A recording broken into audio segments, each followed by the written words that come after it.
Well, who is that? The man himself. The myth, Whistling. the Guys, are you legend. seriously going to bring up this fucking chart while I'm on? I can't look at this publicly. Wait, I can't talk Do about something it about publicly. it. I literally cannot something. address the price. Come on, guys. Quickly move him off stage. Quick. I'm going to hop off. You guys can finish your TA, and then you can. I can't talk about that. Come on. I know. No, we need you to do something about it, Bobby. Just make the Whoa, price. whoa. That's crazy. That's You know crazy. what? I'm just going to leave and get back to work. That's what I need. Yeah. To do. How Oh about man. that? Where's the takeout today? The first time you're on our show, you're wolfing down takeout and choking on chili I pepper. literally just finished Indian food. There we go. How Well, you we're guys glad. doing? Yeah, dude, we're doing good. Excited to talk to you. It seems like you got some updates you've been kind of leading on the community about for the last couple of days here. So maybe you're going to drop some of those with us, and we're going to talk GPT killers, right? And then about that Pasternak interview that you went crazy on. What'd you guys think about that interview, man? Dude, we loved it.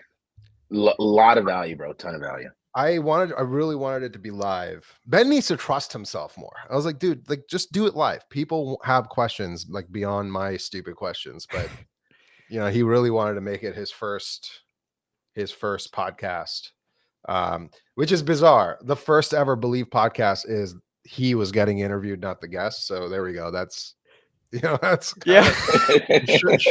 you shook I feel things a up. lot of founders kind of get lofted easy tosses, but you came out there with curveballs like straight up. I don't know if that was. It's because how I've been intended. annoyed, dude. I've been annoyed for like the last couple months, and Ben knows this. And I think this is why he didn't want to do the live, because I think he was a little concerned about, because I guess like we kind of know each other now. Like Ben and I have never really met in person. We've spoken a lot, but we're not like friends or whatever. So, I think the trust barrier was probably a bit built, or the wall was built a bit, and he really didn't want to go live with it. But I was just like, look, man, all you need to do is just answer a few rudimentary questions from the community that like people have been asking for the last couple months. And he wanted to, he just wanted to film it. And he was like, look, I promise I will not edit the interview, and I promise that I will,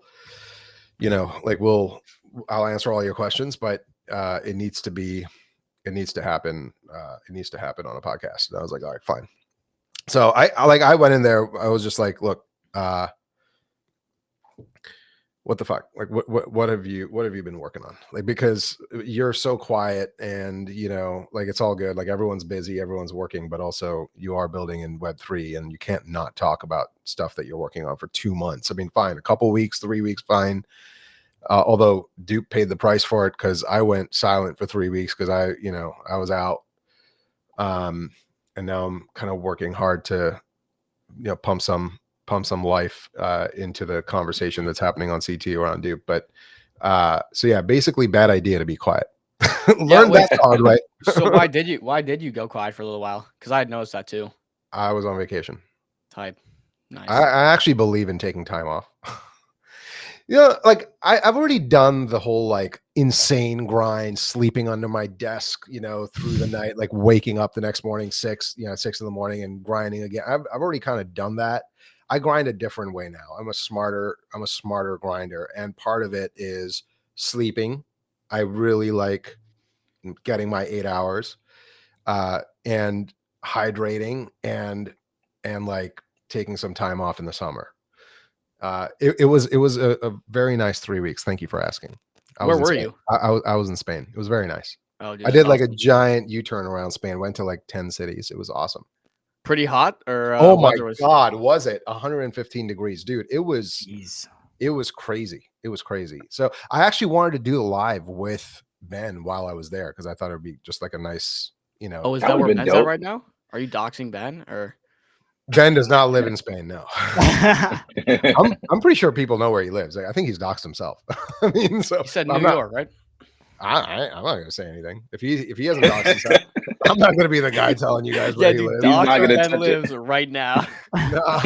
No. So I took a little bit of time off. Came back with more perspective, more refreshed, energized, and like we came back, and I was like, Ben reached out to me. He was like, all right, I'm ready to do this podcast. What do you grind with most of your time on, Bobby? What do I grind with most of my time on? What was that? Like, What what do am you I spend working on? most of your time on? Like, what am I working on? What do you think, bro? Like, come on. What are we talking? We're talking about Dupe. We're Rubik's talking about cubes. Dupe. I also like don't have multiple projects and stuff. Like, I've got one focus. Gardening. Right. One focus. Gardening. I garden. No, gardening is like my early morning and late evening thing. I can't garden in the like the days is for work.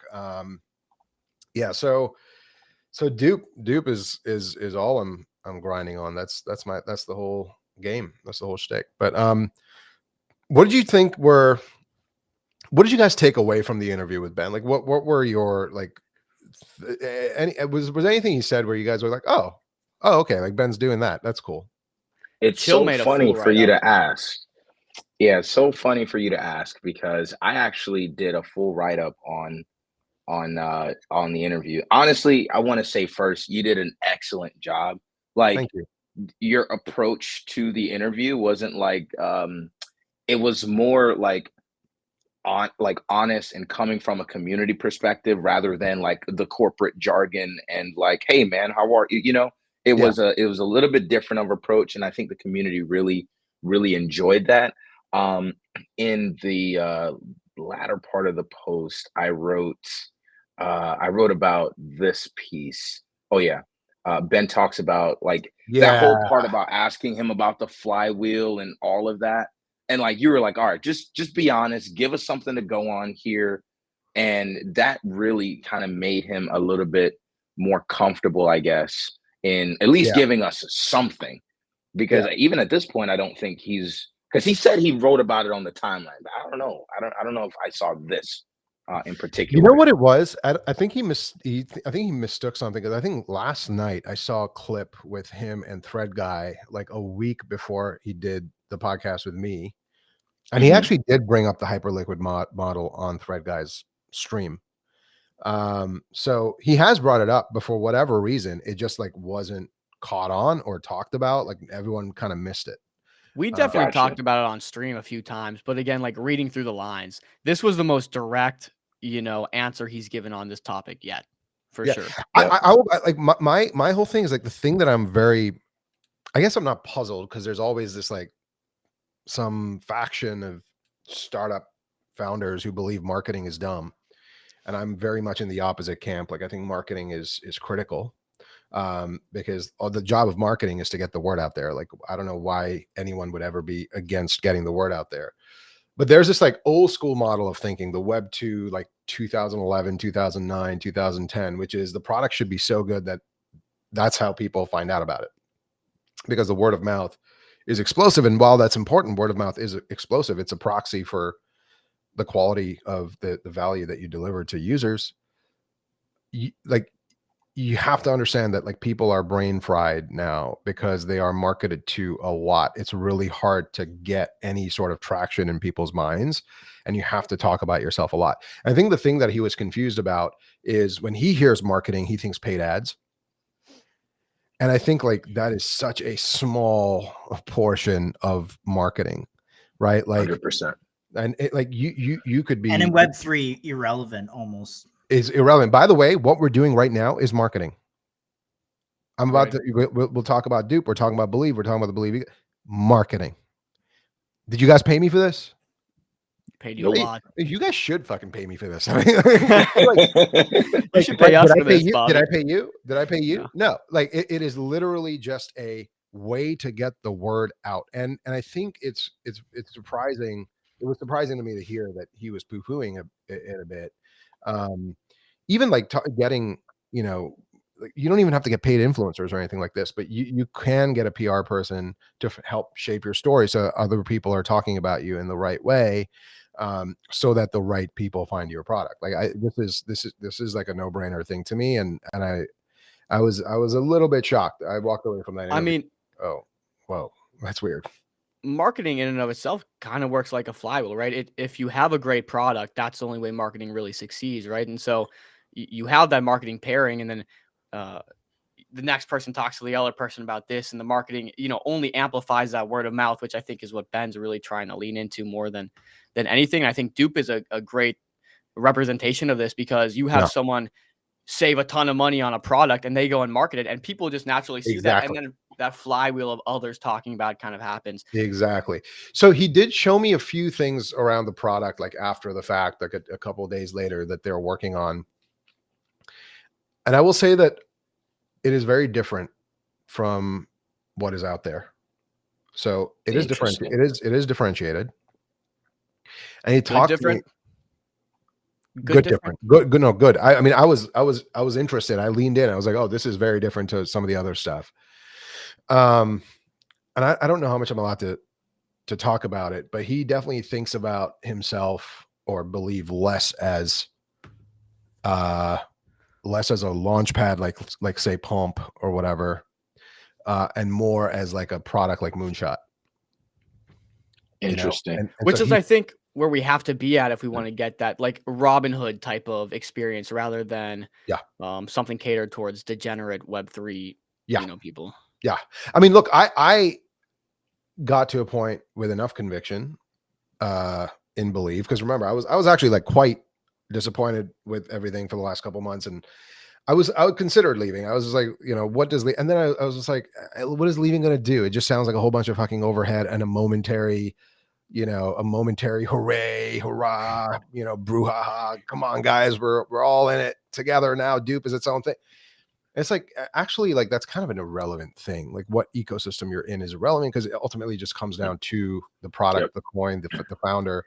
Like, Believe does not and cannot, and frankly will not, dictate, what Dupe is or becomes, and what's possible with Well, and Dupe. real quick to touch on that, Bobby, then when do you think people will realize this? Because we all agree with you on the show that it should be specific to the product rather than the launch pad. And when do you think the market's going to realize that, or catch on to this idea? And how?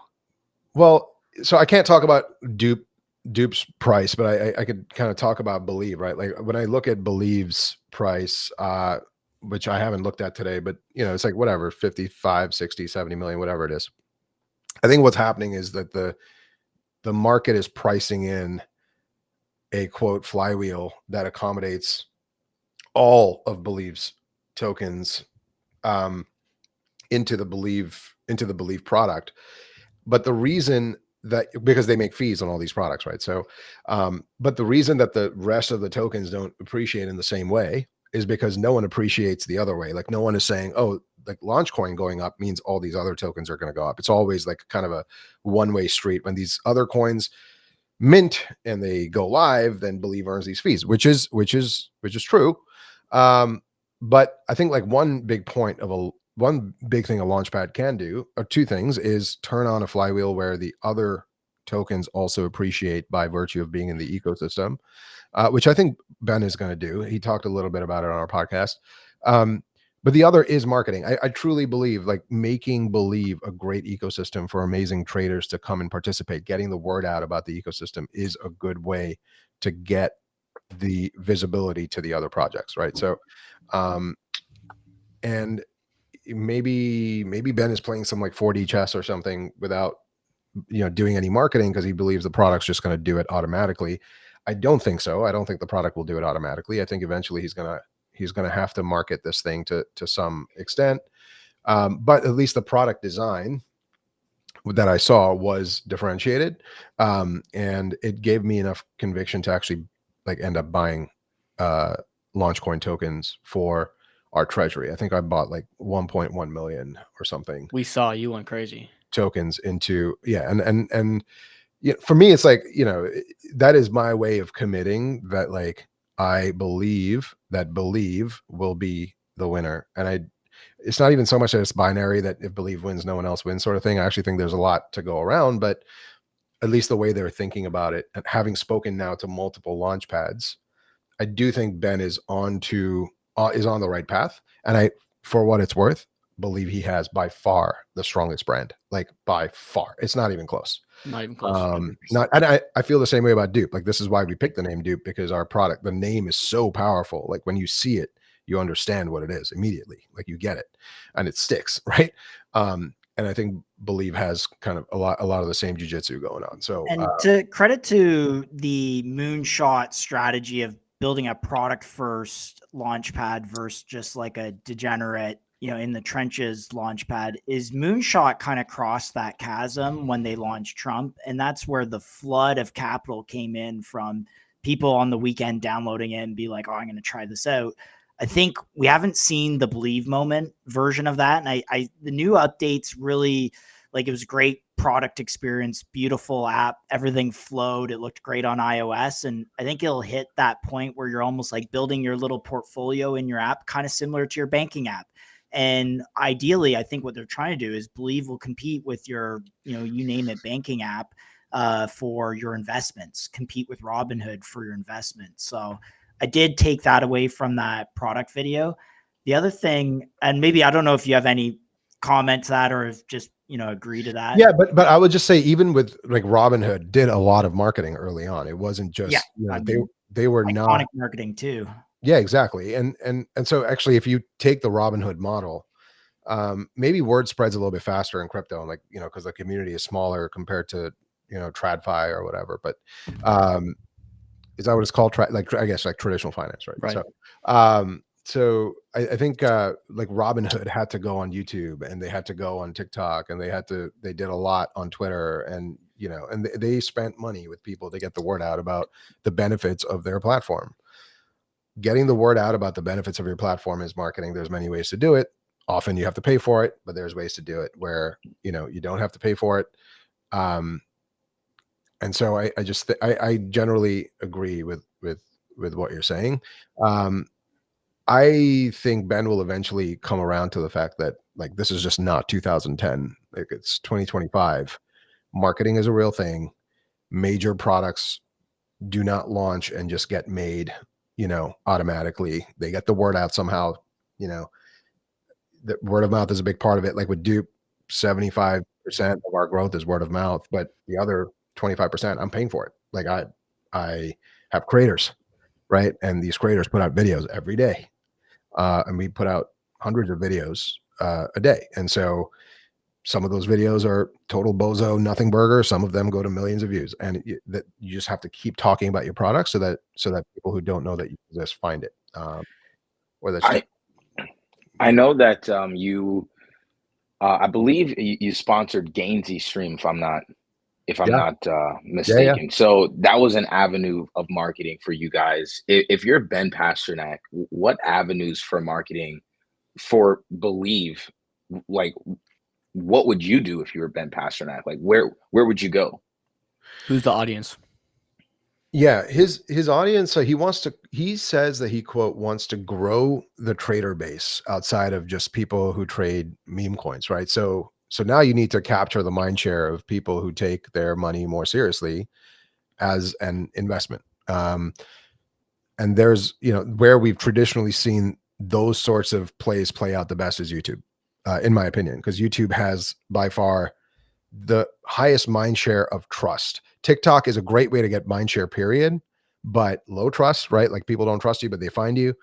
Instagram is like, it's some weird mash of TikTok, YouTube, but it's not as potent as it used to be. And YouTube is very much YouTube, and maybe even Twitch is very much like, I trust this creator's opinion. Like, when they say something, I will watch a 15-minute video. I will give you the time of day to learn about the things that you're telling me.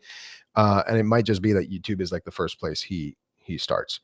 And it might just be that he creates a YouTube channel called Believe and, talks about the product through that channel instead of sponsoring other people. But I don't see anything wrong with sponsoring people. Although I will say, with us, with Gainsey, for example, we were just trying to get our logo more visible because we wanted people to recognize the color blue with the word Dupe, right? Like, I specifically told Gainsey, you do not talk about our token, in fact, ever. Like, in fact, you are allowed to shit on it if you want, but never bull post about our token. Like, be very careful about this.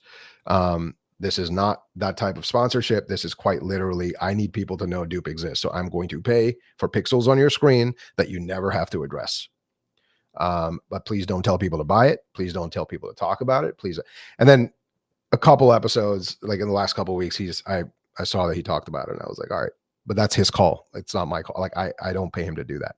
And Believe can do the same thing. Just put your little pixels. Like actually, Thread Guy with Phantom, great sponsorship. Dope wallpaper, great logo, neon sign in the back. I've never heard Thread Guy talk about it. He never talks about Phantom. He shouts them out here and there. Okay, fine. I'm not like an avid viewer, but the episodes that I was on, the episodes I watched, I've never ever seen him talk about it. Great. That's still marketing and very potent. Doing stuff like that pays dividends. It takes some time, but it pays dividends. Yeah, I think I do think the podcast was a great start though. Like I will say I think the way I look at Ben post the podcast is much different than I did pre the podcast. He seems very educated, very thought out, and I feel like the people still kind of have this notion of Ben like they did when he first launched Believe, where he didn't fully have everything planned out. He didn't really have an idea, and so the podcast was really nice to see that he's been a lot more thoughtful with his directioning and positioning since. So like that's probably the biggest thing that resonated with me from that. Yeah. Let's talk. I got a tweet. Real quick before we move on, one last question.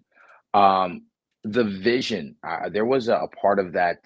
There was a part of that podcast that you talked about with kind of Ben, like perhaps not having a full vision when LaunchCoin first started, but kind of adapting that to what the expectations were. Can you tell us a little bit about your takeaways from that part of the interview? My very honest take is when I first got into the Believe ecosystem, I spoke to Ben. It was more in a state of freak out because I didn't realize I'd launched a coin. I'm not going to rehash that story, but like the point is when I spoke to Ben about it, I was like, dude, like, what is this? Explain this to me. What are the legal ramifications of what I just did? Which lawyer should I talk to? Where do I pay my taxes? Like, where is this revenue? Is this revenue? Is this, capital gains? Like, I don't know what any of this is, the money that's coming in. And my takeaway, having spent multiple hours with him, is he didn't have a crystallized perspective on what Believe was going to do. Right. It started with, they gave people no direction, to then telling every founder, you cannot say that your coin is anything but a meme coin, to now saying meme coins are dead and the future is like these like utility coins. It's like, okay, cool. But let's acknowledge that you had no fucking idea what you were building to get out the gate. And to his credit, he has never intimated anything more than, it was an experiment. I'm trying shit. And I actually think this could be really big for these reasons. And actually, that's how most startups get made. There is almost never a grand vision. You always start with some smaller inkling of an idea. There's like a thirst, there's a hunger. You see an opportunity, you go after it. And then over time, you see how big it can get. And like Facebook's one of the best examples of this, right? Like the lore of Facebook is, it was not a dating app, but like a social network for Harvard. And they were like, oh, this could be a great social network for Ivy League schools. Oh, this could be a great social network for all schools. Oh, this could be a great social network for high schools. Oh, this could just be a great social network, period. Oh, this could be a great photo sharing app. Oh, this could actually be a dating app. Oh, this could be a shopping. And it just like kept, it's like, have you guys ever played Katamari Damacy? Do you know this game with this like little prince that rolls the whole, like he starts with like rolling a pencil, then he rolls a desk, then he rolls a car. He's like, by the time he's done walking around the world, and he rolls up the entire world. Like there's this whole game is like, you just keep rolling up as the ball gets bigger and bigger and bigger, and eventually you roll up the whole world. So he is that little prince, right? Like every startup is that prince. You start by taking a small idea, and then your job is to grow the value enough times so as to make this as big of an idea as possible, and executing well along the way. And I think that's what he's doing. I think that's totally fine. I want to get maybe to wrap up this interview segment. I thought his comments around equity, company equity, was really interesting, where he said like, oh, it's just a piece of paper. Like it doesn't really mean anything. Your pushback was fairly valid. You have investors and stuff like that of Dupe pre the token, and you know that world pretty well. Like, what are your thoughts on kind of how he thought about equity in the future? Yeah. So actually, like, he is thinking about it the right way. He's not going to use the word equity, or I don't think he should use the word equity, because it's not equity, right? Like the way that he is talking about things is utility tokens, where the coin is tied to the network effects of the product, where, you know, you can essentially create a financial primitive where people using your product grows the value of the token. That is not equity. He's not promising people that at the end of all of this, he's going to give them a airdrop or whatever with, you know, the gains out of an exit. Let's say he ever exit. He said he was never going to exit it. I call bullshit on that. I think he would want to exit it. And at that point, he's not going to have the burden on his shoulders to say, oh, now, you know, because we exited at 10x the valuation of our token, we are going to airdrop whatever the capital gains of our exit is to all of the token holders. So that is like the right framing, which is you are speculating on the growth of Believe and you're participating in our platform. And just so you know, like, we don't really have equity in the company. It's literally just tokens, and the token gets more valuable as the Believe ecosystem gets more valuable. My issue is with any companies that claim equity without actually giving up equity, because first of all, like crypto, a lot of people on crypto Twitter want equity in these companies. I don't know why. Like, I don't know why the hell you would ever want it. Like, because once you actually have equity, it's a security. You can't really do a whole lot with that security. So, you know, people are creating these like wrappers or like calling it equity, but it's actually not. They don't give you any equity. It's some offshore, you know, some offshore entity.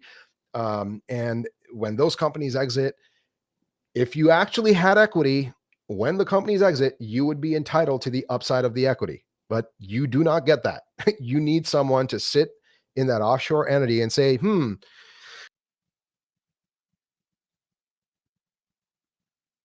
That's a great freeze frame right there. I'm screenshotting that.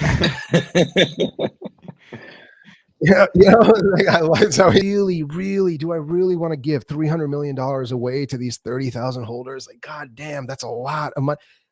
And when that moment comes, it's going to be very hard to square away human nature, which is to be greedy, and obligations to your quote token holders, when technically you are not obliged to give them any upside. I think this is going to get abused. I'm going to call it right now. I called it last week. I'm calling it again. It's going to get abused. A lot of people are going to be told, oh, you're going to get upside, hold this thing, da da da da da. And when the time comes, you know, first of all, guys, when you have equity in a company, there are seniority levels in equity. People that hold, you know, preferred stock get to exit first. You know, then there's common stock, there's senior preferred, depending on like when you invest, you get to get your money out first. There are liquidation preferences. If you don't, do you guys know what a liquidation preference is? Right? Like, yeah, like a investor puts $1 million in, they want $3 million back before you get to see another dime. A lot of startups have these insane liquidation preferences, which I've banned from Dupe. Like, we don't allow investors to do that stuff to us. But unless you have insight into what the liquidation preference stack is, how much equity is being held by these like preferred shareholders, the company could sell for $1 billion and you still won't make anything because the lick pref is so high. And, you know, the investors just have that much control and sway on the preferred shares compared to everyone else in the company. So I just don't get it. I don't get why you would quote tokenize equity. I'm not for Dupe. We're not even going to look at tokenized equity until it comes to the States. This idea of setting up some like offshore entity is bizarre. It reeks of a scam. Yeah. I know that this is the only way to do it now. I know Believe has done it with the Believe Foundation, but like, remember, guys, where was FTX based? Yeah.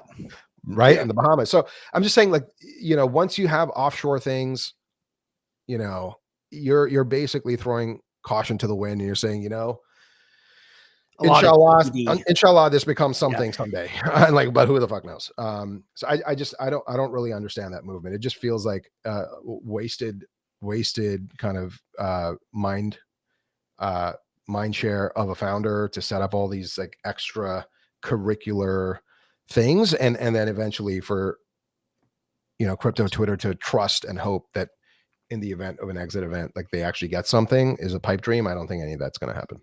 And to your credit, you've done this dual kind of token equity model where your token holder or your equity investors get a portion of the token that you've set aside in the treasury.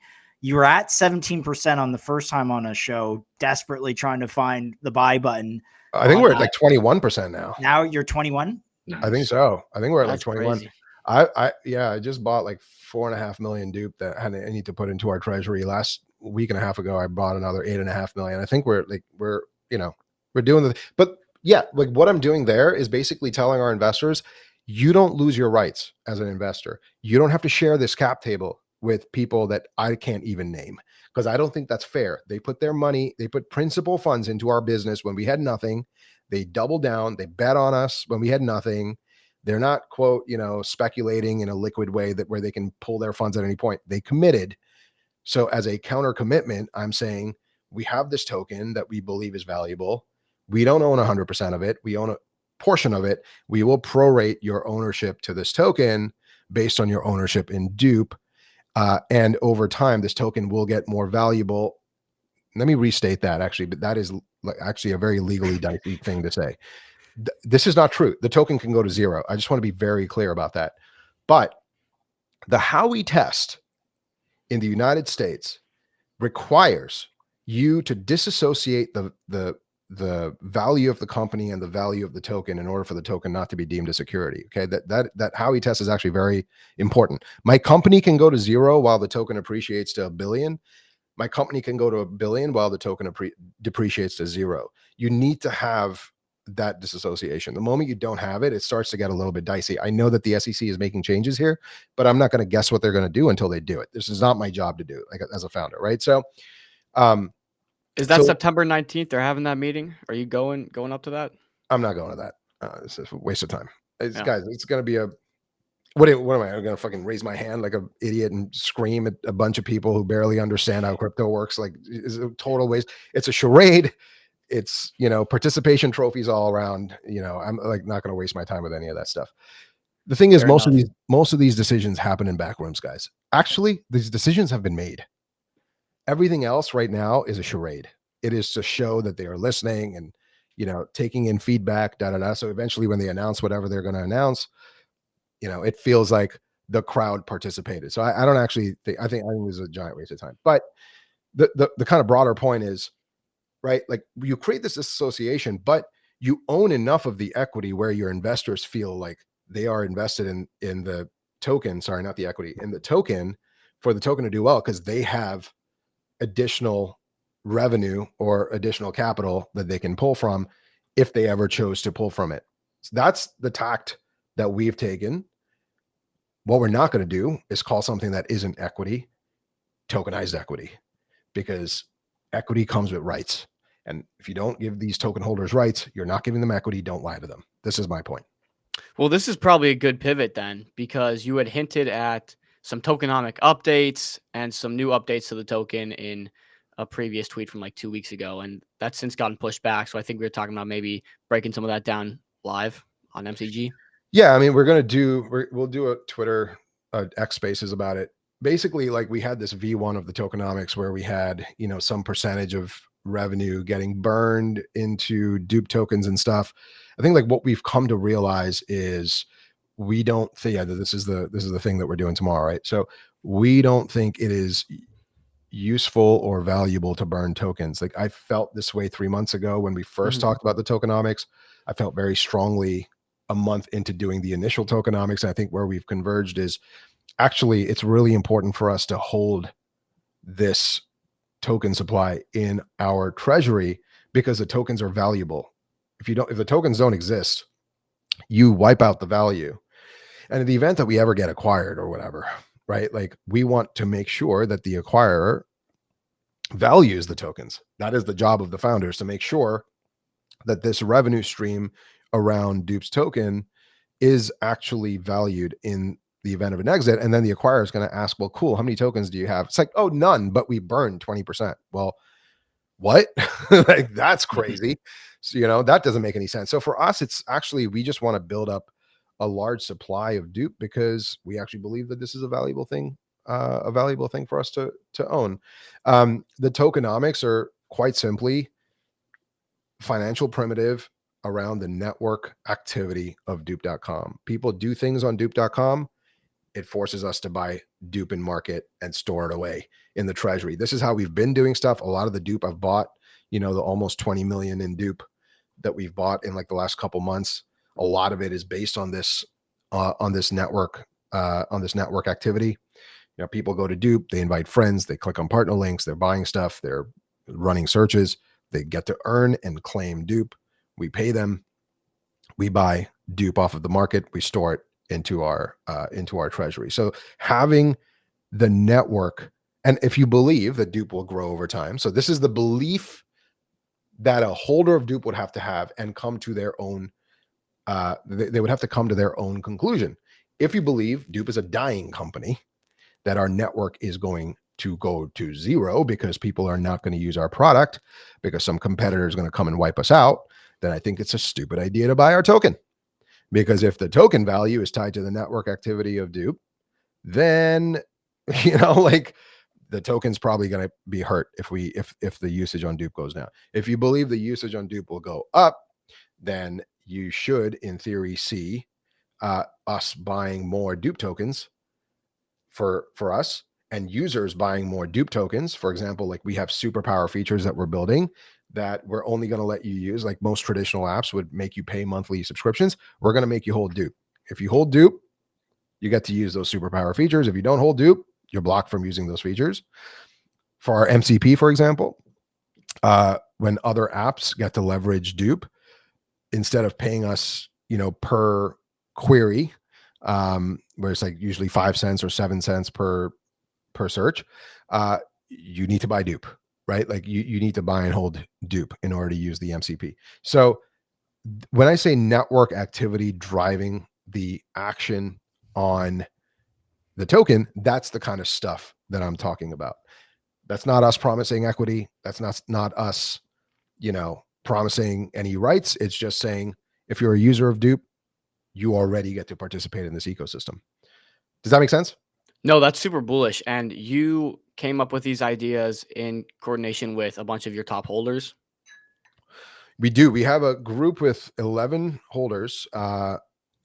And I'm actually looking at the channel now. Yeah, we have 11 holders in the group, and they've come up with a lot of really good ideas. Some of them are fairly complicated to build out, but I think the broad thesis is that if you tie the token to network activity instead of equity, like tying it to equity feels old.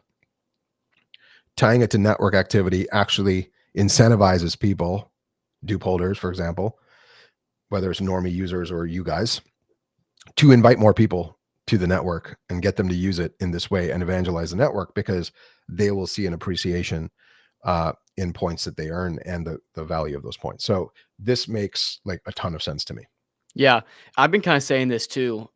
You've made some great points about, and Ben did too, why would we even use the previous Web 2 TradFi standard of equity when, crypto, we're trying to be innovative. We want to restructure the entire financial system.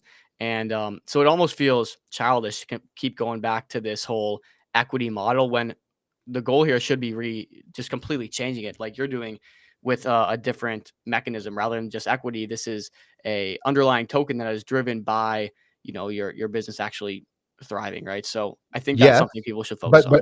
but Dom, I would just say like one thing here is the important detail is when people say equity, what is actually being offered in market right now is not that. And it's actually your job as a platform, a streaming platform, to educate people is like to make sure that they understand there's nothing inherently wrong with the wrappers that are being marketed, I guess, to crypto Twitter, but just don't call it equity, because when people hear that, they don't think that no one's using their fucking brains anymore, right? They just hear equity and they're like, oh, I own a piece of this company. Cool. I'm going to buy 1 million tokens because now I own 0.5% of this company. Perfect. And that is not what is happening. There's not what is happening. So be careful, but also like ask yourself, is that actually like useful or constructive or valuable for you to own? Or do you actually want to, do you want to participate in the network activity of the product as opposed to, some equity model? No, I completely agree. I think the network activity angle is super powerful. So I love that that's how you've kind of gone with it. But let's pull up this tweet, unless you guys want to have any comments on those tokenomics Bobby just talked about. All good? No, I think we're good. I Let's just pull up this pulled it tweet. up. All right. So yeah, Jules Mosier put out this tweet. Was this, you were talking about advertisements earlier? Was this an advertisement or was this your own doing? It's not. This person has been posting. I don't know who this person is. I think I don't know who this person is, but they never. they never tag Dupe Solana. They always tag our other Twitter account. So this person just uses Dupe and like finds ways to save money on Dupe, and then like co-mingles cashback points from these platforms, and like gets her products for super, actually, I don't know if it's a woman or a man, but gets their products for like super, super cheap. And they do this over and over and over again, where they're basically like maximizing their savings by connecting their Dupe journey to the cashback journey on some of these other sites. And I just think it's creative. It's the right way to do it. This is, I mean, stupid. These savings are $479. And then she kind of in her tweet talks about how she does it. And then the next slide over is a picture of what she actually got. Yeah. And it's actually like 5 products. Yeah. That she paid. Click that. For. Click that one right there. Boom. Yeah. A bunch of Safavier products. I don't know what she bought, but like, guys, this is marketing. We didn't pay for it. I don't even know who this person is, but she's talking about using the product. I want 1,000 posts like this a day on Twitter. I probably would pay for some of those. Just get people to use it and post their honest journey, honest feedback around, around how they use Dupe in like creative ways. So yeah, like this stuff is happening on Dupe every day, like every single day.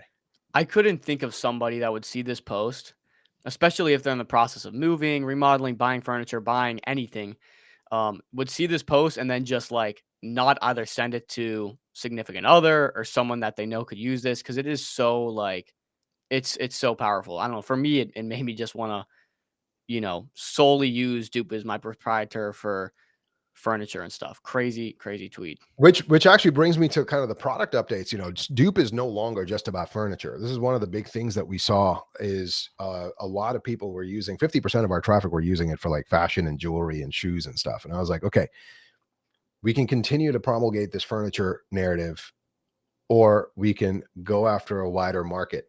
What we've seen is about 63% of people in the last year, actually probably in the last 6 months, 63% of people now who use ChatGPT are now shopping on ChatGPT. I don't know if you guys have ever shopped on ChatGPT, but it's fucking awful. That's a crazy statistic though. It's awful. Yeah. And it's growing. Like it's growing. And then we look at surveys of these people, it's like 93% of them feel like ChatGPT is not like fully addressing their needs. Because what are their needs? Think about their needs, guys. Like when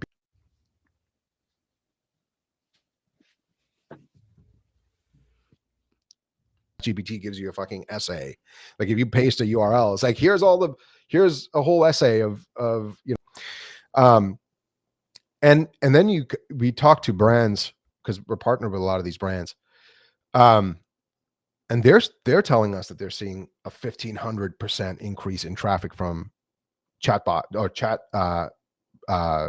interfaces like ChatGPT in the last 6 months. So we looked at that and we said, okay, the trend has clearly shifted. People want conversational commerce. The way Dupe used to work is you put dupe.com in front of a URL and then we generate a marketplace of links. Now you can do the same thing. You can put dupe.com in front of the URL. We'll generate a marketplace of links, but we'll also give you contextual conversational search. So you can look for, an accent chair and ask for, rugs that pair well. And we'll go out and find it for you. You don't have to leave Dupe to go find the rug yourself. Or you can ask for, beige running shoes without big logos on it, that are cushioned, and it'll go out and find that for you as well. And the trend is like beyond just ChatGPT. Even Perplexity, when they offered their shopping like buy buttons inside of their chat interface, they saw 5-6x. And we share investors, so I have I've seen some information around this, but they were able to 5 or 6x their shopping queries.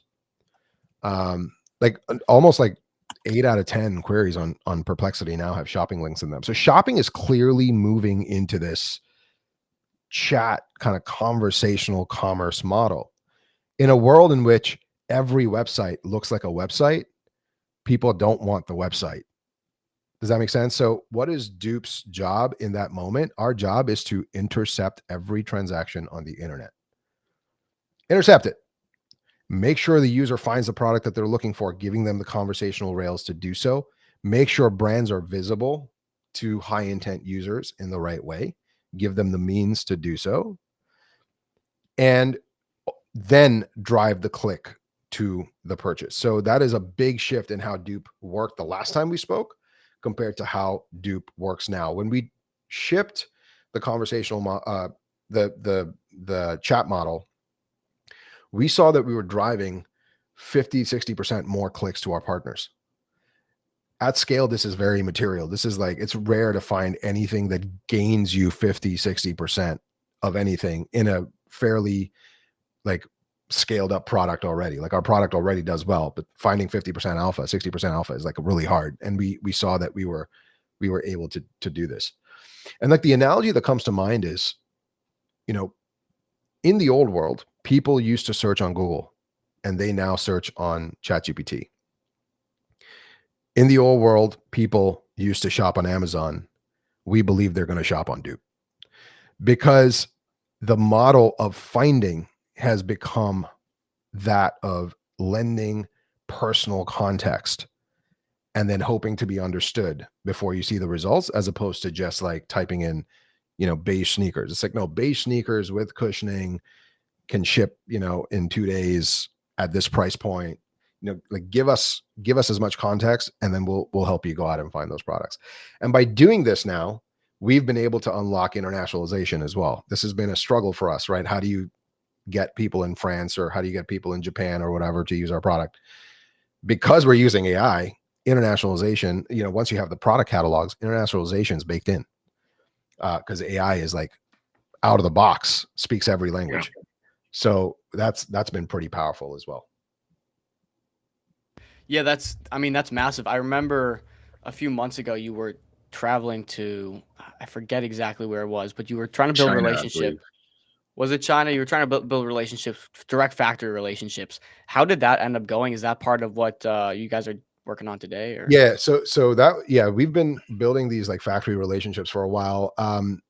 There's a huge issue at customs right now. Like customs is just like seizing shit. They're tariffing everything. It's freaked out a lot of factories. It's freaking out a lot of brands. So I think we're like the one of the opportunities that we have seen is, you know, instead of owning every product, actually like building out a marketplace so that brands can bring their products to us as well. Feels like a big opportunity. Ultimately, we want to own the checkout, right? Like we want users to check out on our website, as opposed to us driving clicks to eBay or Safavier and getting people to check out there. The checkout is very powerful. Like once you have the checkout, you have the card, you can build consumer loyalty, you can build consumer trust, and you can become the go-to destination. This was the wedge for Amazon, right? Like this is why they can do one-click checkout, is because they have dominance over people's credit cards, because that's where people shop on a daily basis. So we think checkout is really important. So we've now started talking to brands to bring their products into a Dupe marketplace. If you like, imagine that you were using ChatGPT without the long phraseology that ChatGPT tends to do on products, but with a marketplace built into it. That's actually like very, very powerful. And that's where this is all going. Like a transactional marketplace with a checkout button, with all of the search context. That's where this stuff is going. So yeah. Is this live on Dupe right now? Yeah, it's live. Okay, maybe I'll pull that up and just walk through here on stream. I think that's right? what Quant wanted to see, potentially. Okay, let's see. Let me go. Dupe.com. Give me a sec, guys. Well, here's the I got it pulled up here. Dupe.com. This is actually really this is basically like it kind of reminds me of Google when you come to it. There's not a lot in your face. It's not very confusing. You know where to go. You know what you want. You just type it in. Yeah. I mean, so we can try something cool, right? Like go type in like blue and orange Oriental rug, Oriental like if living room. Like let's just see what happens. I don't know. I'm just like spitballing some shit. Let's see.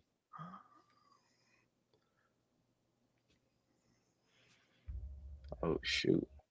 Oh, did it open up another tab? Oh yeah. So yeah, it looks like we're on Wayfair. That's not what This, you no, would no, ideally this. There we like. go. Yeah, This. yeah, there we go. Right. So like, so right here, we're showing you partner links at the very top that you can swipe around to, right? And then you can open the drawer and look at, more products. And so, and then you could change the query and you can say, actually, I want it to be, beige and white. And it should maintain that context. Or actually, I want to pair this with like a leather sofa. What would you recommend? Or, things like this. Not to take us off track either, but well, Chill kind of types us up to showcase this. Could you tell us a little bit about you'd mentioned on Thread Guy stream a while ago, basically hinted at some Kanye West Yeezy collaboration for like releasing. I didn't drop any. I didn't name drop anyone. I didn't name drop anyone. You didn't name drop, but you hinted at it. I hinted at So it. so what did you say? Let's just throw back to that stream. What did you mention on that stream? I said I got my little paws on the blanks of a very world-renowned person who lost their mind, and their designer gave me access to that. I didn't Leaves a name lot drop. for the mind, really. I didn't name drop anyone. Thread Guy name dropped, not me. I did not confirm or deny. Yeah, we're trying to figure out like what the best way is to bring that to market, because again, we want to get, like, if you ran that same search query into like fashion or something, right? Like, I don't know, like fucking football night, at football night, need a jersey for, actually, I don't even know. I don't really watch that many sports. I watch F1. I don't know why I went there. Like, I went to like the hardest thing. I don't really need a F1 jersey. I don't even think it's called an F1 jersey. It's just like a F1 uniform. Jumpsuit. Full F1 jumpsuit. Jumpsuit for Ferrari. And then it'll try and figure that out. So we are trying to break into the fashion niche more. And so you need kind of a cool marketing gimmick. And we are working through that. Next time you come on the show, Bobby, I would expect you to wear this exact I am a McLaren fan, my friend. I like all day. I have been for years. We finally have a good year under our belt. But yeah, the point is, like, we're trying to break into this niche. And so again, marketing is getting the word out. How do you get the word out? You do some crazy shit.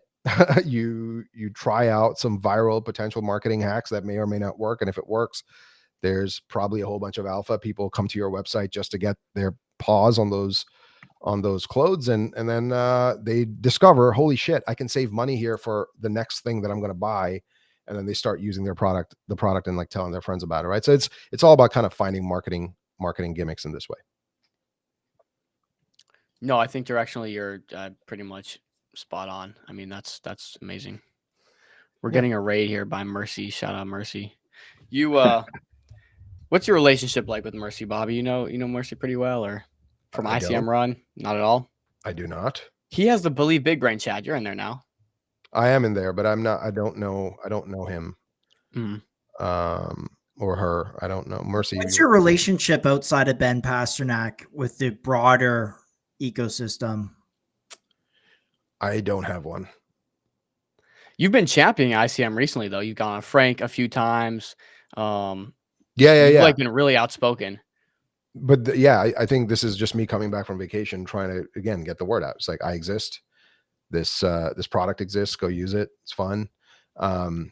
There's, things being said about, the direction of where ICM is going. I have a perspective on this, and I feel like I want to be heard, because I think I could be constructive to helping people think in the sort of the right models on where ICM might be going. And how else am I going to do it? Like, I got to jump. I mean, these guys give me airtime, which is like totally generous, and like, they don't have to. They don't know me. I don't know them. I don't know where they live. I've never met them in person. And then we just kind of get to talk and jam. But I don't have a relationship with anyone outside of those spaces. Or so it's just like you guys. Like, I know you exist. You invite me on stream. You talk about Dupe now and then here I am talking. Like, this is the relationship. Right. So what is your personal definition for ICM? I think you have a very unique perspective on a lot of these. Like you were talking about tokenized equity and things like of that nature earlier. What is your definition of ICM? My definition is to, and this might evolve, I would say create a financial primitive that ties a token to the network activity of a product. And the network activity could include users using your product, revenue coming into the product, that sort of thing. That is what I would say ICM is. I don't think it's necessarily equity or anything like this. It's just literally saying, okay, in a meme coin, there's nothing tied to the product. With a utility coin, the coin's utility is that it gets to be tied to the network of users using the product. And the more they use it, it should appreciate the value of the coin or the token more. So that's how we see it. Have you seen any Interesting. successful onboardings from average users using Dupe and then discovering the token at all? Like, are you seeing some of the seeds of evidence that that's happening? For sure. We definitely have people who abuse it. They're like clicking 40 links in like 5 minutes and stuff. So we have to build some guardrails there. But no. Like people know it exists and they find it really easy to use because it's seamless. You're just using the product and you're earning Dupe points as you use it. So yeah. You've said points are dead in the past. When you first integrated the token and kind of made it this point system, do you still generally agree with that? That at some point all companies should just integrate a token via points instead? Yeah, I think creating like liquidity for these points is really powerful. I mean, it's not just points. Like I want to create all sorts of cool shit that may or may not be practical. Like for example, guys, when you buy something in a market today and you have to wait for that product, like especially in furniture, you have to wait typically 3 months. Your liquidity is fully locked. You can't do anything about that order now. It's being built, it's being made. There should be a secondary market for that. I should be able to sell my spot in a queue. Like, like if Dom wants to buy this thing that I decided I wanted 2 months ago, but I no longer want, or I need the money for something else, Dom should just buy the contract from me, right? Like, and get the product instead. Like I should be able to liquidate my position. Like I want to do stuff like that. That's like to me part and parcel of what ICM is. So that's super interesting. That almost feels better suited for maybe an NFT, but like just the idea in general is really interesting, especially for like high end. Like I think of watches, right? People wait for years and years for a spot to get their hands on new Rolex dude, watches releases. are great. Yeah. That's a really good. But yeah, you can't get your hand on a freaking Rolex Daytona for 7 years. Right. But you might pay someone $5,000 to get their spot. Yeah, it's like stuff like that. Also, I think prediction markets for products could be really cool. Not something I would do on Dupe per se, but someone should. Like, being able to like speculate on, like Stanley's dropping a new color of their mugs or whatever for the fall. Like, are they going to hit $10 million in sales in like 40? Are they going to sell out in 48 hours or something? Like, you could just have a lot of fun. Like for people who want the product, they can buy it. Other people can just not want the product. They can speculate. Everyone gets to participate with liquidity. It could be cool. There's a question here about just growth in metrics. And I also saw a tweet that your monthly visitors on SCM Rush showed it was up 48%. Maybe can you just comment on some just general business metrics? Holy shit. Is it really up 48%? I should go take a look. That's crazy. I don't think it is, by the way, but I think it's up more like 25, 30%. But if it's 48%, I'll take it all day. Well, I want to get to 5 million. So that's my end of year. My end of year target is to get to 5 million. Yeah, it's not like a number I'm looking at every single day. What I look at is like just like daily activity. Is our traffic down or up? But I'm not zooming out and saying, oh, how many users do we get? I just have my blinders on. I'm going to 2x, 3x our creator footprint. I'm going to increase our marketing budget. I'm going to keep making the product better and giving people incentives to talk about the product so that I can get to 5 million users by December. This is my current target. This is my goal. So if we're at 2.3 right now, that's pretty dope. What about that Super Bowl ad? That Super Bowl ad. Dude, not only Super Bowl, I mean, we're talking to like sports teams, right? Like we are talking to, I don't know if you guys saw this, but like I was talking to Premier League teams, one of them, Man U, you know, just like trying to figure out what's it going to take to become the primary logo on your jersey. It turns out it's about $350 million. So there we go. But the point is, conversations are being entertained, learnings are happening. That day will come. Do not be shocked when it does. Like I would, yeah, dude, you're just finding this. You're just like finding my tweets. I can't even move as quickly as Well, you I are. remember you posted this right before you had gone on break, so it was easy to find. Yeah, exactly. So yeah, like you know, it's not just now. We're speaking to like multiple teams, and you know, my dream is to sponsor McLaren. Like, man, being the primary logo, taking that Google Chrome logo away from their engine and putting a fucking Dupe logo on it. Holy shit. You know, like I'm thinking like really, really big and opening doors for these possibilities to play out. And the first step is to talk about it. And that's what we've been doing. So yeah. Are you using Dupe creator fees to go towards a McLaren fund? Are we using Dupe creator fees? Is your garage gonna like house the fees that McLaren we shortly? get on yeah. Well, we don't really earn that much. So, you know, we reduced our fees from 2% to 1%, and our liquidity has been shite for the last month and a half. So it's like that's not going to really make a dent in it. But there's ways to do it. You can raise debt, you can raise an equity round of financing, you know, specifically for something like this. You can also couple it with the creator fees if the liquidity goes up. We are anywhere near the volume in creator fees to be able to support to be able to support like a big marketing push with the Super Bowl yet. But that is not out of the question. That is nice. Definitely still something I'm very bullish on. You said this earlier, something that really interested me. You mentioned that a lot of the buying pressure for the 21% of Dupe you've accumulated recently, at least, has been from people using your platform rather than creator fees, which I just thought was nuts. Do you have like I mean, again, can you retouch on that or just explain how that's working? Yeah. I mean, so yeah, when people use Dupe, they have to hit a certain threshold. When they hit the threshold, they get to claim their Dupe. When they claim their Dupe, we pay them cash, but we buy Dupe from the market. Does that make sense? So it's like, imagine, Dom, that you use Dupe and you now have like $30 that you get to claim. We will pay you $30 and we will buy $30 worth of Dupe to put into our treasury from the market.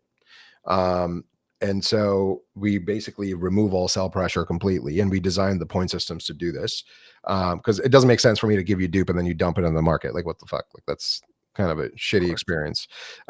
So we use your incentive is you want to keep using Dupe because when you use Dupe, we make money. So this is why we can afford to do this, right? Like, when you use Dupe, we make money. And then we buy Dupe from the market and we store it away in our treasury. And yeah, some portion of the 12.5, 13, 14 million tokens that we've bought in the last month have directly correlated to this for sure. Some portion is in a majority portion. It's double digits. It's not majority, not yet. No, a lot of this is us just like, we want to buy. You know, we're trying to get to a certain number that I mentioned 2 months ago. That 25%, yeah. To you guys, yeah, 25% right now is our target. But we spoke to other launch pads that were just like, look, we can get you to 50%, 40%. You know, people will be okay with dilution, and we're just like, all that feels really messy. I don't think people will be okay with dilution.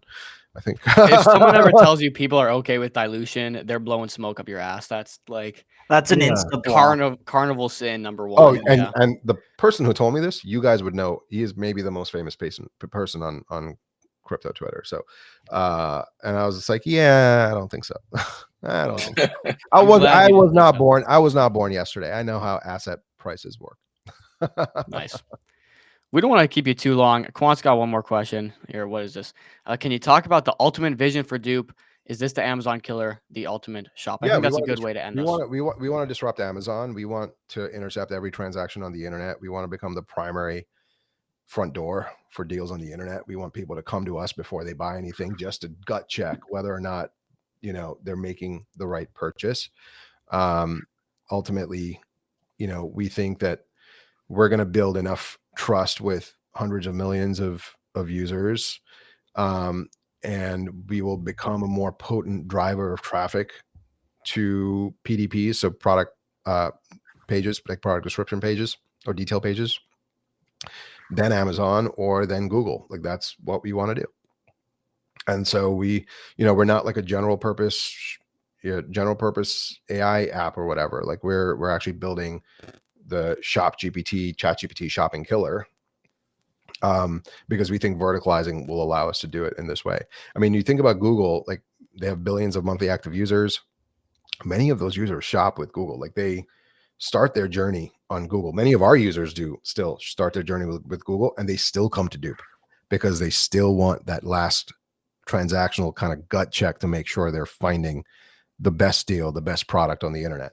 So when you take, that away from Google, you take that away from Amazon, I think that becomes a very valuable product indeed, not just for users, but for brands. And they desperately need channel unlocks. Like these brands are struggling, man. They're struggling. The toll that they pay on Amazon, the toll that they pay on Google with CPC, the toll that they pay on Facebook with CPMs, the toll that they're paying on TikTok now with CPC and CPM and TikTok shops, they need other channels to unlock. So when I say that we are driving 60% more traffic to our partners, for them, that's free traffic because we only get paid when they make a sale. We don't charge a CPC yet, but we will. We will eventually charge a CPC because that space is going to be very valuable very soon. But yeah, I hope that answers the question, Quan. Interesting forward-looking thought. How has the reception been to your rollout of this ChatGPT interface or AI interface shopping? Hugely positive, like huge. That's why we did tests for like a month and a half. And the feedback was like overwhelmingly positive. There's still things that we need to iron out. For example, we are rebuilding our whole app. In fact, we're going to throw away the current app completely, start an entirely new app, do a bunch of, if we do this right, we're going to kill the old app binary. So we have like 2,200 reviews. Doesn't matter. We're going to kill that whole fucking thing. We're going to die it out. All right. We're going to start a whole new app. We're going to create something called pre-installs on Apple. This is a fun little hack for all the other engineers and product builders on your stream right now. We are going to allow people to pre-install this app. And then the day we launch the app, we're probably going to have tens of thousands of pre-installed users live in the app. And Apple treats those as fresh installs, which will rocket you up to the #1 app in the App Store.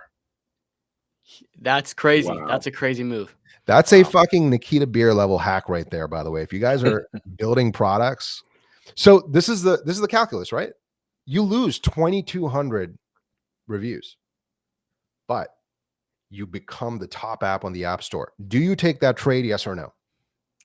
Got to. I feel like you already have that brand value. You don't really like the reviews at this point. They're not as valuable. Dupe at all-time highs. That goes viral for sure. That goes fucking viral. So that's so the pre-install is a next level hack, and actually like the new designs, it's all about the new direction of where Dupe is going. It's really cool. It's really awesome. Yeah. Is this a generational run you're about to go on? Come on, man. I can't talk about it. Bobby mode. Bobby mode. Bobby mode. But do users know the value Dupe in the app? Like, do they see a dollar price associated that moves up and down? Yeah. Okay. Yeah. So like if I shared my screen right now, you can actually see. I mean, I'm in one of my accounts. I have like 5 accounts because I test. Let me know if you can. You can share your screen. Can you see my screen? Yes, we can now. I'm gonna throw it up there. Yeah. There you go. Right. So yeah. So like, you go into the points. Oh God. There we go. You go into the points and it shows you. So this is one of my accounts that I'm in right now. And I've got like all these points that I can claim. So far I've claimed, I've got 265 points, which is like $2.65. And I just go through and I claim. By the way, even this is very addictive. People do this. Yeah. They say here and they claim. Why do you think we did it this way, guys? Why do you think we don't have a claim all button? No. I'm genuinely asking you, why do you think we made this choice? Well, it's definitely keeping people on your app longer, which I think is a good metric, right? It's keeping people on our app longer, but it's casino. It's like casino dynamics. Dopamine. Every time you hear the ka-ching, you hear the coin, you see the coins flying, da da da da. It's like all those little things. Like totally add up. Like people get very addicted to just claim. Yeah, even if it's It's almost like the nominal TikTok amounts. swipe. Yeah, it is like a TikTok swipe. Exactly. Yeah. Dopamine hits, micro dopamine hits, just over and over. No, I love it. I love it. I think that would like really cover it a lot, and I don't know what you got, Bobby, but we don't want to keep you too long. So that I think was an awesome conversation. Thanks, guys. Good interview. Appreciate the airtime and enjoy the rest of the show.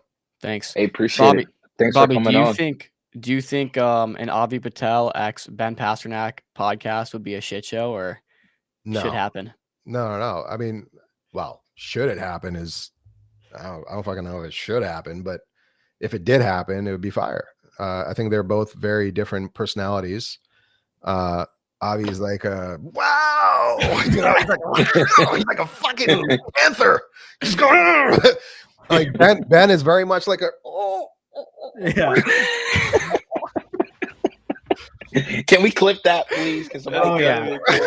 So what do you take with and together? You get something. You get something. He would be talking about it for sure. Hey man, Ben Bobby, was putting his chest out there on the live space with Avi a little bit too. He was telling him, "Hey, quiet down now, buddy. Ben's talking." Yeah, Ben has a very Elon Musk affect. It's hilarious. It's a very like, it's like if he was a note on a piano, it would be Ben. Right? Avi's more like chopsticks, you know, like all over the place.